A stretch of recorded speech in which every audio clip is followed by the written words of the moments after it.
আমরা নতুন একটা সমাজ ব্যবস্থা চাই, যে সমাজ ব্যবস্থা আমাদের যারা করেছেন যে আমাদের যারা নির্বাচিত এমপি হবেন তারা সরকারের কোনো সুযোগ সুবিধা নেবেন না, সরকারি পদ নেবেন না, সরকারি ফ্ল্যাট নেবেন না, সত্যমুক্ত গাড়ি নেবেন না, এবং তারা দুর্নীতি করবেন না এবং দুর্নীতির প্রশ্রয় দেবেন না। সরকারি বরাদ্দের টাকা পায়ে পায়ে করে বুঝিয়ে দেওয়া হবে। সমাজের ভাইরা আমরা সেই দিনের অপেক্ষায় আছি। আমরা চাই আপনারা সকলে আগামী দিনে বাংলাদেশের বিনির্মাণে নতুন শিল্পালয় বিনির্মাণে আপনারা বাংলাদেশের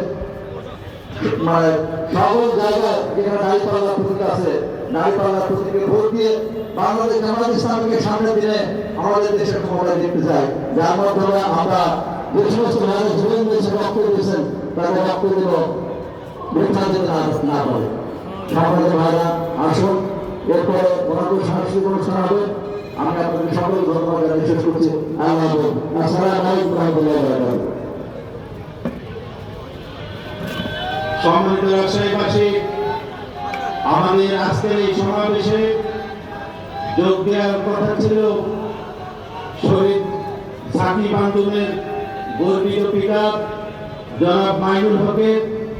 তিনি আজ সারাদিন জেলা প্রশাসনের সাথে বিভিন্ন কর্মসূচিতে অংশগ্রহণ করার কারণে শারীরিকভাবে অসুস্থ হয়ে আছেন, যার কারণে আজকে আমাদের এই অনুষ্ঠানে তিনি যোগদান করতে পারেননি। তিনি সকলের দোয়া চেয়েছেন তার সুস্থতার জন্য। সম্মানিত রাজশাহীবাসী, এ পর্যায়ে আমাদের সামনে বক্তব্য রাখছেন শহীদের রক্ত স্নাতক কাফেলা বাংলাদেশ জামাত ইসলামী রাজশাহী মহানগরীর সম্মানিত নায়েবে আমির, বিশিষ্ট আইনজীবী, বাংলাদেশ রাজশাহী বারের বারবার নির্বাচিত বারের সহ সভাপতি, বিশিষ্ট আইনজীবী অ্যাডভোকেট আবু মোহাম্মদ সেলিম। বক্তব্য রাখছেন অ্যাডভোকেট আবু মোহাম্মদ সেলিম।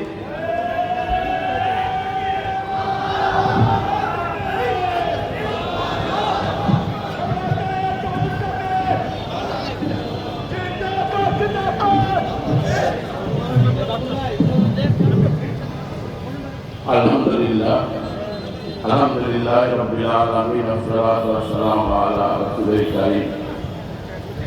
বাংলাদেশ জামাত ইসলামী রাজশাহী মহানগরী শাখা কর্তৃক আয়োজিত আজকের এই মুক্তি দিবসের সম্মানিত সভাপতি, মঞ্চে উপবিষ্ট নেতৃবৃন্দ, আমার সামনে উপস্থিত সংগ্রামী জনতা, আসসালামু আলাইকুম ওয়া রাহমাতুল্লাহি ওয়া বারাকাতুহু। আজকের এই দিবসকে আমরা মুক্তি দিবস হিসাবে পালন করছি,